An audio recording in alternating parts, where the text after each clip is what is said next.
지금까지 우리가 그 역사란 무엇인지, 그리고 역사는 왜 필요한 건지, 그 다음에 특히 우리가 왜 공부를 해야 되는지, 이 문제에 대해서 살펴봤습니다. 한마디로 말하면 역사는 우리가 흔히 과거다, 역사란 과거다 이렇게 얘기하지만 역사가 진짜 필요한 이유는 역사는 미래이기 때문이다. 이게 어떻게 오늘 강의의 핵심이라고 얘기할 수가 있고요. 그래서 역사라는 건 미래에 영향을 주는 큰 힘을 가지고 있기 때문에 우리가 역사에 대해서 잊지 말고 좀 더 거기에 대해서 관심을 가질 필요가 있다는 것입니다. 예, 그리고 그래서 이런 부분들을 중심으로 해서 다음 시간에는 또 석호 학생이 발표를 준비하기로 했죠. 그래서 일본군 위안부 문제를 중심으로 해서 역사가 왜 필요한지 이 부분을 살펴보도록 하겠습니다. 예, 이상입니다.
안녕하세요 여러분.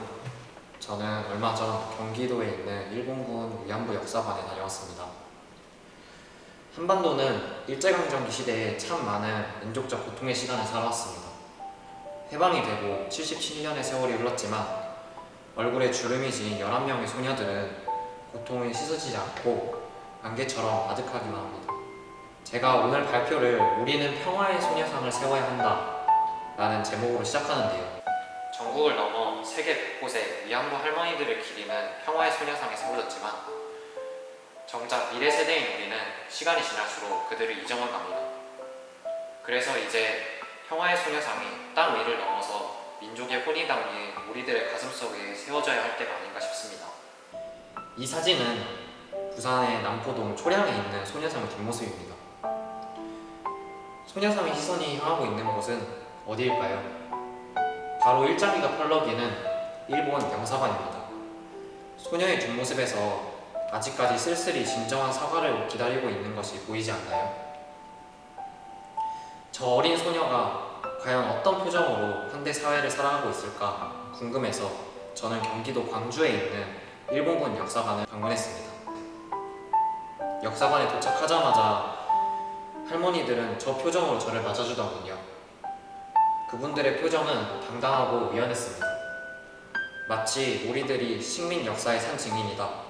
우리는 일본 너희들의 진정성 있는 사과를 기다린다. 라고 말하고 있었습니다. 일본군 위안부라는 제도는 일본이 만주사변과 중일전쟁 같은 침략전쟁을 일으키고 전쟁이 장기화되자 생겨나기 시작했습니다. 처음에는 통제되지 않는 강간으로 시작하여 점차 군의 감독하에 공식 위안부가 생기게 되는데, 최초의 공식적 위안부는 중국 상해에 1932년에 설치된 일본 해군 위안부입니다. 그리고 중일전쟁 이후부터 세계적으로 설치되기 시작하죠. 우리 민족의 고통도 그때부터 시작됩니다. 대부분 10대 소녀들이 공장에 취직을 시켜준다, 돈을 벌게 해주겠다 라는 등의 사기를 당하여 위안소로 끌려갔다고 합니다. 역사관에는 여길 보시면 어린 소녀들이 얼마나 큰 고통을 함께 살아왔는지 알 수 있는 사료들이 많습니다. 그중 저에게 가장 끔찍하게 다가왔던 것은 606 주사 살바르산이었습니다. 살바르산이란 유럽에서 매독이라는 성병을 치료하기 위해 15세기 말에 개발된 치료제입니다. 하지만 심한 부작용으로 지금은 페니실린으로 대체되고 있는데요. 성병 예방을 위해 위안부 소녀들에게 투여되어 구토, 복통, 혈변, 그리고 근육 경련, 불임 등을 일으키는 끔찍한 부작용이 있었다고 합니다. 할머니분들의 증언에 따르면 매우 아프고 뜨거웠다라는 말만 반복됩니다. 2015년 12월 28일 한일관계 개선을 위한 한일 위안부 합의가 이루어졌습니다. 그 내용은 과거 할머니들의 아픔에 10억엔을 보상한다는 것이었죠.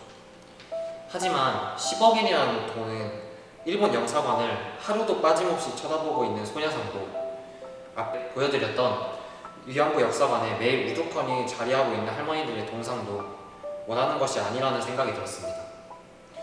사진에 보이는 할머니는 2019년 94세의 나이로 발세하신 김복동 할머니이십니다. 할머니는 이렇게 말했습니다. 우리가 위로금 받으려고 싸우고 있는 것은 아닙니다. 우리에게 명예를 회복시켜달라고 싸웠습니다. 우리 역사는 돈으로 사고 팔 수 있는 것이 아닙니다. 일본 정부가 잘못을 인정하고 공식적으로 사죄할 때까지 싸울 것입니다. 라고요. 지금 현대에 와서 김복동 할머니에게 위안부 시절에 투여한 살바르산보다 더 큰 아픔은 사과의 부재와 역사가 안개 속으로 사라지는 것이라는 것이 느껴집니다. 그렇다면 이 시대를 살아가고 있는 우리는 위안부라는 말을 어떻게 바라보고 있을까요? 역사관에서 저의 마음을 울린 것은 바로 이 질문에 대한 이옥선 할머님의 대답이었습니다. 나는 위안부가 아닙니다. 나는 이옥선입니다. 라는 대답이었는데요. 이 말을 듣고 전쟁 범죄의 피해자로 낙인이 찍혀 자신의 이름이 아닌 위안부라는 단어에 갇혀 사시는 그분들을 위해 우리 학생들이 할 수 있는 것이 무엇일까를 생각하게 되었습니다. 여기 보시면 역사관 뒤에 있는 할머니들의 비석이 보입니다. 할머니들의 비석은 우리에게 공통적으로 다시는 이런 역사가 반복되어서는 안 된다는 당부를 하고 있었습니다. 그래서 이러한 역사가 반복되지 않기 위해 끊임없는 관심을 놓지 않을 것이라는 것을 이곳에서 저는 약속드렸습니다. 여러분은 어떤가요? 제가 처음에 시간이 지날수록 그들에 대한 기억이 점점 잊혀지고 있다고 말했었죠. 하지만 때로는 보이지 않는 곳에서, 때로는 보이는 곳에서 그들을 완전히 잊지 않기 위한 시민들의 노력은 끊이지 않는답니다. 제가 역사관에서 배웠던 유인원 할머니의 말씀입니다. 소녀상은 내 분신이야. 시민들은 위안부가 지워지지 않기 위해 곳곳에 분신들을 세우기 위한 운동을 하기도 합니다. 여기에서 역사는 잊혀질 수 있지만 결코 지워질 수 없는 것임을 우리는 깨달아야 합니다. 그래서 제가 오늘 이 질문을 드리며 마무리하려고 합니다. 여러분들의 평화의 소녀상은 어디에 있나요? 역사는 지울 수 있는 것이 아니죠. 돈으로 사고 팔 수 있는 것도 아닙니다. 김복동 할머니는 진정한 사과를 위해 싸우신다고 했습니다. 어떻게 그 뜻을 하루빨리 이룰 수 있을까요? 소녀상에는 항상 그 옆에 의자가 있습니다. 옆에 있는 그 의자에 앉는 것, 그것이 방법이라고 말하고 싶었습니다. 여러분들의 평화의 소녀상 어디에 있나요?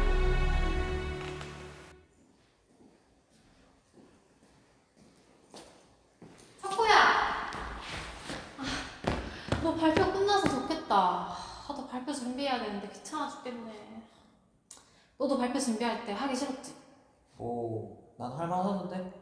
역사 알아가는 게 꽤 재밌더라고. 뭐?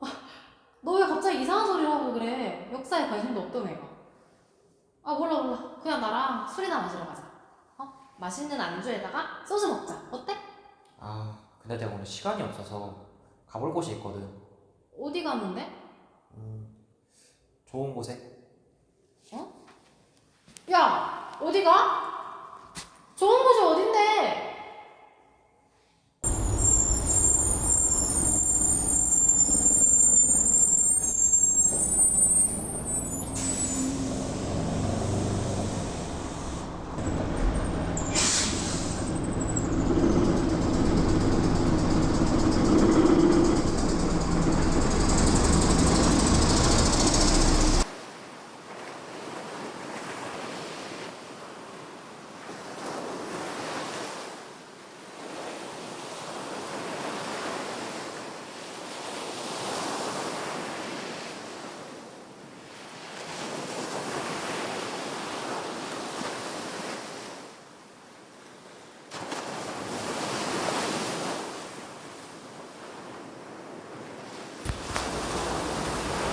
누구세요? 여기 정말 좋은 곳이죠. 잊혀지지 않는 과거가 생각날 땐 바다를 보러 와요.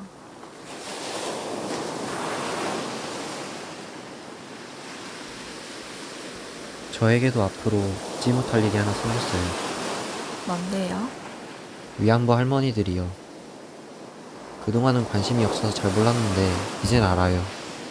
아무리 오랜 세월이 흘러도 그분들이 당한 고통을 되새기고 되새겨서 절대 잊으면 안 된다는 것을요. 당신은 무엇을 잊지 못하나요? 끌려간 친구들이요.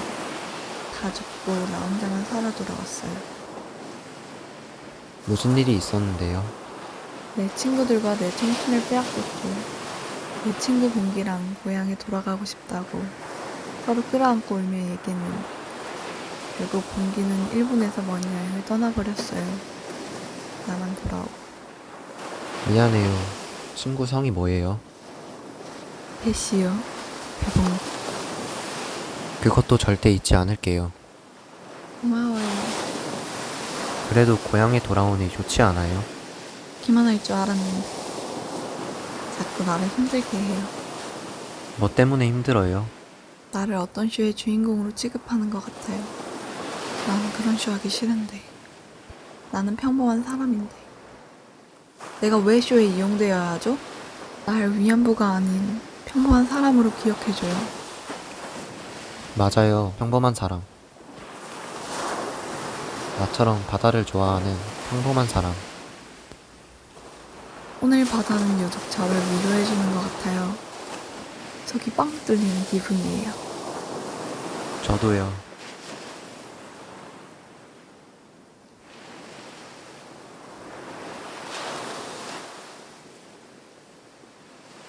저 오늘을 기억할게요. 이 푸른 바다와 당신은 참 잘 어울려요.